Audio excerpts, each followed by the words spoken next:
जी, अस्सलाम वालेकुम व्यूअर्स। आज जो है 10th बायोलॉजी का चैप्टर नंबर 15 है। बोर्ड के हवाले से चैप्टर नंबर 15 है जी, इनहेरिटेंस। बोर्ड के हवाले से ज़्यादातर इस चैप्टर में से शॉर्ट क्वेश्चन पूछे जाते हैं। पिछले कोई 4-5 साल से इसमें से लॉन्ग रिपीट नहीं हुआ, लेकिन फिर भी जो है वो 3 से 4 मैंने लॉन्ग आपके मार्जिन के लिए रखे हैं ताकि आपको इसकी अंडरस्टैंडिंग अच्छे से हो जाए, क्योंकि इस चैप्टर की असल में जो ज़्यादा अहमियत है वो शॉर्ट में, और दूसरा जो फ्यूचर में बच्चे बायोलॉजी आगे इंटरमीडिएट में फ़ॉलो करना चाहते हैं आगे फ्यूचर लाइफ में, तो उनके लिए बड़ी अहमियत का हामिल है। बाकी चैप्टर की तरफ बढ़ते हैं।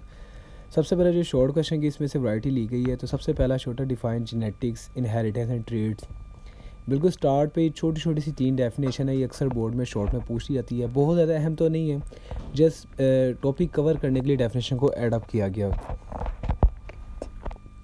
सेकंड शॉर्ट है डिफाइन होमोलोगस क्रोमोसोम। अगेन ये भी एक छोटी सी डेफिनेशन है कि इंसान में या किसी जानदारों में जो क्रोमोसोम है ज़्यादातर पेयर की सूरत में, तो इस pair of set of chromosome को जो है वो होमोलोगस कहा जाता है, जैसे इंसान में 23 पेयर्स हैं।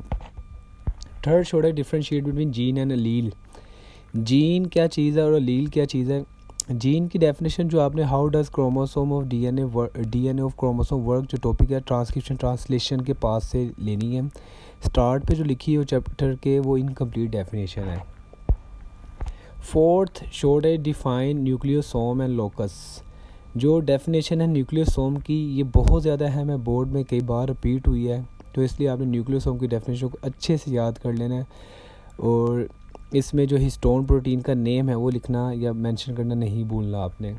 फिफ्थ शॉर्ट है जी इंतहाई अहम। पांचवा जो शॉर्ट है जी अब तक के जो 5 सवालों में सबसे ज़्यादा जो अहम है वो ये फिफ्थ वाला है, differentiate between transcription and translation. Transcription और ट्रांसलेशन में किस चीज़ का फ़र्क होता है, तो असल में कंप्लीट डेफिनेशन ही इसके डिफरेंस में आ जाएगी, क्योंकि डेफिनेशन लिखना ही जो है वो पूरा टॉपिक आपका कवर अप कर देता है। 6 शॉर्ट है differentiate between genotype and phenotype. बहुत ही ज़्यादा अहम क्वेश्चन है ये भी। जीनोटाइप क्या चीज़ है, फिनोटाइप क्या है। देन इसकी एग्जांपल जो एल्बिनिज़म के हवाले से आपकी बुक में आप वो दे सकते हैं, या पी प्लांट के अंदर जो जीनोटाइप है फिनोटाइप, उसको आप अपनी क्रिएटिविटी से ज़रूर मेंशन करना चाहें तो वो भी की जा सकती है। 7th शॉर्ट है differentiate between homozygous and heterozygous genotype. Again ये भी बहुत अहमियत का हामिल है, क्योंकि ये पूरा टॉपिक है जीनोटाइप एंड इस टाइप्स। तो बतौर वो एक लॉन्ग क्वेश्चन भी अहम है, लेकिन उसमें से 6 डिफरेंट शॉर्ट बनते हैं, जो कि आपके सामने मैंने ये अगर आप देखें नेक्स्ट को मिला के क्वेश्चन नंबर 6, 7 और 8 differentiate between dominant and recessive. तो ये genotype, phenotype, homozygous, heterozygous, dominant and recessive, ये तमाम के तमाम जो 6 शॉर्ट है, बेसिकली ये तीनों के तीनों शॉर्ट जो हैं वो एक लॉन्ग के तौर पे भी आपको आते हैं, या अलग से ये शॉर्ट भी आ सकते हैं। तो इसलिए आपने इसको सारे को कंप्लीट याद करेंगे तो आपके शॉर्ट और लॉन्ग दोनों कवर अप हो जाएंगे। जो डोमिनेंट और रिसेसिव, उसमें आप 3 डिफरेंस करेंगे। एक उनकी डेफिनेशन का कैपिटल लेटर स्मॉल लेटर के हवाले से, देन उसको एग्जाम्पलीफाई भी आप करेंगे, एग्जाम्पल भी देंगे। 9 राइट है short note and structure of DNA. बतौर लॉन्ग क्वेश्चन केमिस्ट्री के हवाले से भी अहमियत है, बायो में भी अहम है, लेकिन जो है यहाँ पे शॉर्ट नोट इसलिए कहा गया क्योंकि बोर्ड में एक बार शॉर्ट क्वेश्चन आ चुका हुआ है, लाहौर बोर्ड में भी और डिफरेंट बोर्ड में भी रिपीट होता रहा हुआ है, कि डीएनए का जस्ट स्ट्रक्चर थोड़ा सा जो है बता दिया जाए कि कैसा दिखता है, उसके बेसिक यूनिट्स क्या हैं और कैसा इनकी जो है कंपोजिशन में चेंज, जिसके तहत एक स्टेबल स्ट्रक्चर बना के मौजूद रहता है। तो एक शॉर्ट क्वेश्चन के तौर पे भी आ सकता है। 10 शॉर्ट है जी वाई मेंडल चूज या चूज़न या used P plant in is experimental work. Mendel ने अपनी रिसर्च में मटर का पौधा ही क्यों लिया। 4 रीज़न मेंशन है आपकी बुक में, जहाँ मेंडल्स के बारे में थोड़ा सा इंट्रोडक्शन दिया गया हुआ है, तो चारों की चारों रीज़न को ही आपने मेंशन करना है, 1, 2 या 3 को मेंशन नहीं करना, चारों को मेंशन करना है। शॉर्ट में अहमियत का हामिल है क्वेश्चन। क्वेश्चन नंबर 11 है state Mendel's law of segregation. Mendel's के 2 लॉ बायोलॉजी में बहुत ही अहमियत के हामिल हैं, Mendel's law of independent assortment और मेंडल्स लॉ ऑफ सेग्रीगेशन। तो दोनों की जो डेफिनेशन है, जो स्टेटमेंट है, वो आपने अच्छे से याद कर लेनी है, बोर्ड में कई बार रिपीट होती है, और बतौर ये लॉन्ग क्वेश्चन भी अहमियत के हामिल है डिफरेंट बोर्ड के अंदर, लेकिन लाहौर बोर्ड के अंदर मैंने आपको बताया कि कुछ सालों से इसमें से लॉन्ग क्वेश्चन नहीं आ रहा, तो इसलिए आपने मेंडल्स के लॉ को जो है वो हर हवाले से जो है अच्छे से याद करना। इसकी एक वजह है कि इसमें से शॉर्ट क्वेश्चन भी आपको आ जाते हैं। देन इसके बाद 12 शॉर्ट है जी differentiate between mono hybrid and di hybrid cross. Mono di hybrid cross में किस चीज़ का फ़र्क पाया जाता है, तो आपने मेंडल्स के दोनों लॉ को जब पढ़ेंगे तो इसके स्टार्ट में आपको इनका लिखा हुआ मिल जाएगा, जो कि आपने ज़रूर मेंशन करना है। देन 13 है जी state Mendel's law of independent assortment, जो कि मैं पहले बता चुका हूँ कि मेंडल के जो दोनों लॉज हैं वो बहुत ज़्यादा अहमियत का हामिल है बोर्ड में, बतौर शॉर्ट भी और लॉन्ग भी। तो इसलिए आपने दोनों की स्टेटमेंट डेफिनेशन जिन्हें कहा जाता है, देन उनमें मोनो हाइब्रिड का फ़र्क अच्छे से याद कर लें, क्योंकि लॉन्ग के हवाले से भी इसकी अहमियत है। देन 14 है जी इस चैप्टर के मोस्ट इम्पॉर्टेंट क्वेश्चन में से एक, मोस्ट इम्पॉर्टेंट है जी, जैसे जीनोटाइप फिनोटाइप गुजरा है, मेंडल्स के 2 लॉ गुजरे हैं, ट्रांसक्रिप्शन ट्रांसलेशन गुजरी, इसी तरह ये क्वेश्चन जी कोडोमिनेंस एंड इनकम्प्लीट दोनों की डेफिनेशन और एग्जांपल। जो कोडोमिनेंस अक्सर बच्चे मिस्टेक करके आते हैं कि पूरा एबीओ ब्लड ग्रुप सिस्टम को लिखा आते हैं कि कोडोमिनेंट, तो पूरा एबीओ ब्लड ग्रुप सिस्टम कोडोमिनेंट नहीं है, जस्ट एबी ब्लड, सिर्फ एक खून का ग्रुप जो है वो कोडोमिनेंट है। इसी तरह इनकम्प्लीट डोमिनेंस में जो है वो 4 o'clock फ्लावर का सिर्फ नेम लिखाते हैं। कोशिश करें F1 तक, P1 से F1 तक उसका क्रॉस जो है वो भी आप इंडिकेट करें, बना के जाहिर करें। देन 15 है name the sources of variations, जो जानदारों के अंदर वेरिएशन हैं जो एवोल्यूशन की वजह बनती है, तो उसके मेजर 4 रीज़न हैं, gene flow, mutation, crossing over और फर्टिलाइजेशन। तो आपने इनको एटलीस्ट 2 से 3 को बयान करना है शॉर्ट के तौर पे।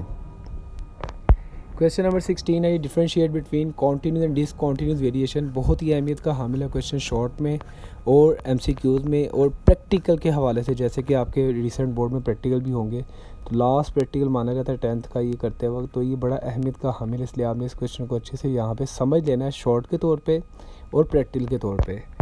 क्वेश्चन नंबर 17 है जी differentiate between natural and artificial selection, natural selection क्या होती है और आर्टिफिशियल सिलेक्शन क्या होती है, दोनों में फ़र्क आना चाहिए, डेफिनेशन, एग्जाम्पल, और उसके अलावा आर्टिफिशियल नेचुरल जो है वो किस बुनियाद पर एक दूसरे से मुख्तलिफ मानी जाती है, मतलब किस में ह्यूमन की इन्वॉल्वमेंट है, किस में नेचर की, ये भी आपने बता देना है।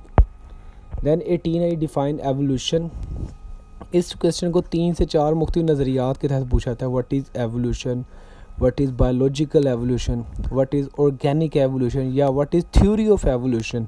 तो ये 3 से 4 क्वेश्चन का एक ही आंसर है, तो इसलिए आपने इसको अच्छे से मेंशन करना, स्टार्ट पे लिखा होगा ये। 19 है define theory of special creation, दुनिया में हर जानदार को उसी शक्ल सूरत में रखा गया, पैदा किया जिसमें वो आज भी मौजूद है, इसे थ्योरी ऑफ स्पेशल क्रिएशन कहा जाता है। तो ये थ्योरी भी जो है बोर्ड में अहमियत की हामिल है, इसलिए आपने इसको भी अच्छे से याद कर लेना है। लास्ट है short, that is a differentiate between varieties या ब्रीड या वैरायटी और कल्टीवार्स। ये वैरायटी और कल्टीवार दोनों प्लांट के वैरायटी के केस में जो है वो लफ्ज़ बोला जाता है, तो इसको आपने बतौर शॉर्ट का अच्छे से याद करना, बोर्ड में ये भी काफ़ी अहमियत का हामिल है। तो शॉर्ट की वैरायटी आपने देख के परेशान नहीं होना, क्योंकि असल में मैंने जैसे हर बार बता देता हूँ कि लॉन्ग क्वेश्चन जो हैं वो 8 से 10 जो है वो शॉर्ट क्वेश्चन कवर करते हैं आपके, तो इसलिए ये 8-10 ही शॉर्ट बनते हैं और 3-4 या 5 मैक्सिमम लॉन्ग जो निकल आते हैं चैप्टर की लेंथ के हवाले से, वो आपको टेस्ट सेशन बोर्ड में काफ़ी हेल्प करेंगे। तो लॉन्ग की तरफ बढ़ते हैं जी। लॉन्ग में सबसे पहला है जी explain Watson Crick model of DNA का जो वाटसन क्रिक मॉडल है, जो कि मैं ऊपर अगर आप देखेंगे तो शॉर्ट में भी आपसे पूछ चुका हूँ। तो मतलब ये क्वेश्चन जो है वो शॉर्ट और लॉन्ग दोनों के हवाले से अहमियत रखते हैं, लेकिन बच्चे जो है वो कंफ्यूज होते हैं कि शायद मुश्किल आ रही है उन्हें करने में, तो ऐसा कोई मुश्किल नहीं आपको आएगी, आप दोनों क्वेश्चन को अच्छे से कर लेंगे। सेकेंड है जी state Mendel's law of segregation, Mendel का जो लॉ ऑफ सेग्रीगेशन है वो आपने बतौर शॉर्ट और लॉन्ग दोनों के हवाले से मैंने ऊपर डिस्कस किया है, और इसी के अंदर से जो मोनो हाइब्रिड डाई हाइब्रिड का कॉन्सेप्ट है वो भी आपके सामने बयान किया गया। तो ये एक क्वेश्चन भी बहुत ज़्यादा बोर्ड में अहमियत का हामिल है।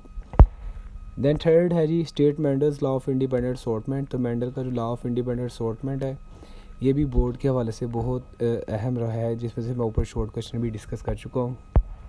फोर्थ है जी explain incomplete dominance, incomplete dominance क्या चीज़ होती है, इसके बारे में बोर्ड में कई बार पूछा जा चुका हुआ है, तो आपने इसको भी अच्छे से याद कर लेना है। लास्ट है जी आज के राइट है नॉट ऑन नेचुरल सिलेक्शन, ये कम अहम है जी, ये फोर्थ वाला, फिफ्थ वाला जो है वो काफ़ी कम अहम है। अगर आप फिफ्थ में ये कर लें वेरी गुड, नहीं तो फिफ्थ में आप इनकम्प्लीट डोमिनेंस के साथ को डोमिनेंस को कर लें तो वो ज़्यादा मच बेटर पेयर रहेगा। लेकिन फिर भी ये एक ओवरऑल डिफरेंट बोर्ड को डिस्कस किया गया, तो डिफरेंट बोर्ड के अंदर इस टॉपिक की काफ़ी अहमियत है, इसलिए मैंने इसको मेंशन किया है। और लास्ट में इसकी आपको एक्सरसाइज की प्रैक्टिस की में सिर्फ MCQs अच्छे से करने पड़ेंगे, बाकी आपकी खुद ही ये चीज़ें कवर अप हो जाएंगी। तो इस टॉपिक में आपने ज़रूर जो है वो दिलचस्पी के साथ इसको याद करना है, बहुत अहमियत के हामिल चैप्टर है फ्यूचर में बायोलॉजी के लिए। तो कोई भी अगर आपको कन्फ्यूजन होगी तो कमेंट सेक्शन में आप पूछ सकते हैं।